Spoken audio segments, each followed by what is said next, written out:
What we have to do is find a rule that we think is going to address what we think should be a catch in the league.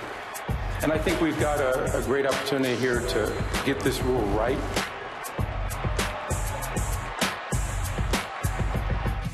Well, the updated catch rule is just one of several changes that NFL officials will need to navigate next season. NFL Director officiating Al Riveron and all 121 of the league's officials are in Dallas this weekend for their annual officiating clinic, and it would seem the refs have a lot to consider and review. Don't believe me? Here's a sampling. One major change is to the referee personnel itself. 4 veteran referees retired this offseason, including lead Super Bowl ref Gene Steratore. And, of course, there were rule changes, including the controversial catch rule. The biggest change, eliminating the surviving the ground element that caused several key catches to be overturned the last few years. NFL also implemented a new helmet rule to prevent players from lowering their helmet to initiate contact. Doing so can now result in a penalty or even an ejection, which we've seen in the college ranks. The NFL also overhauled rules on kickoffs to try to limit full-speed collisions. Among the changes is that players on coverage units can no longer get running starts. More now from Stefano Fusaro. 20 officials have arrived here in Plano, Texas this weekend for the NFL officiating clinic as they discuss a plethora of rule changes for this upcoming season. Leading and lowering your helmet can now lead to an ejection. The much scrutinized catch rule has undergone some changes, as well as kickoffs. Now retired referee Terry McCulley said that these are the most significant rule changes in one season he's ever seen in his 20-year NFL career. And I spoke to some of these officials, asking them just what is the level of concern to make sure they get everyone up to speed, especially the 4 brand new referees entering the fold. Rule changes, whether you're a referee, side judge, an umpire, or down judge, you better be great at the rules.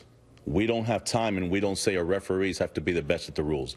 We have 7 officials on the field, 2 upstairs, and everybody better be top-notch in the rules. If not, you don't belong in this league. You're going to be scrutinized, and we understand that no matter what. But I think that, the old adage, control what you can control. And there are certain things we can do to not get noticed or get noticed for the right things. Now, these new referees have, of course, been on officiating crews for the past several years and have all been head referees in college. One of the new guys is Shawn Hochuli, son of the famous referee Ed Hochuli, who just retired after last season.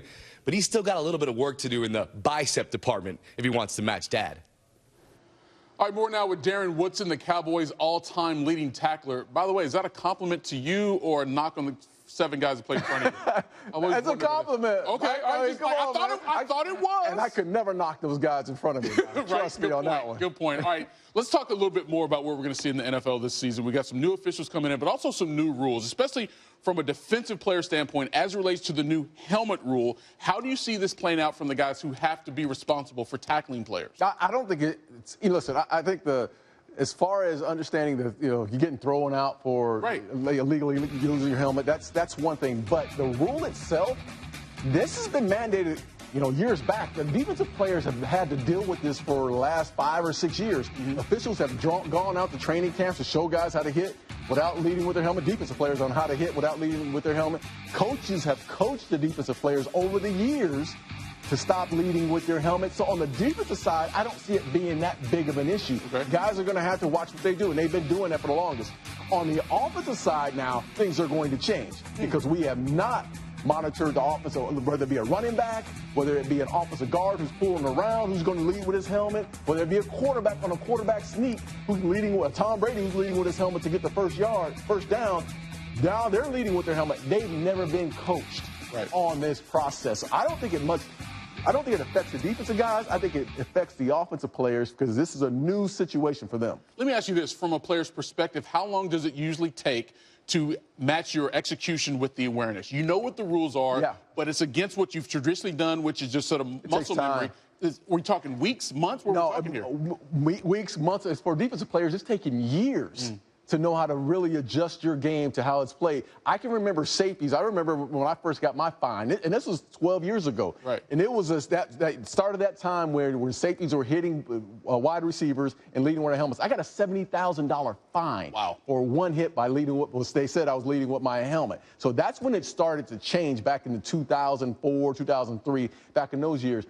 It took me forever to try to figure out how to play the game differently. and use my helmet going across the body instead of head hunting the way that we play. But offensive players have never had to go through this. Even when they're kids, they never went through this. That's true. So a lot of adjustment we'll see here in 2018 for the players and also the officials. 4 new referees in the NFL this season. Darren Woodson, leading tackler for the Cowboys, and that's a positive.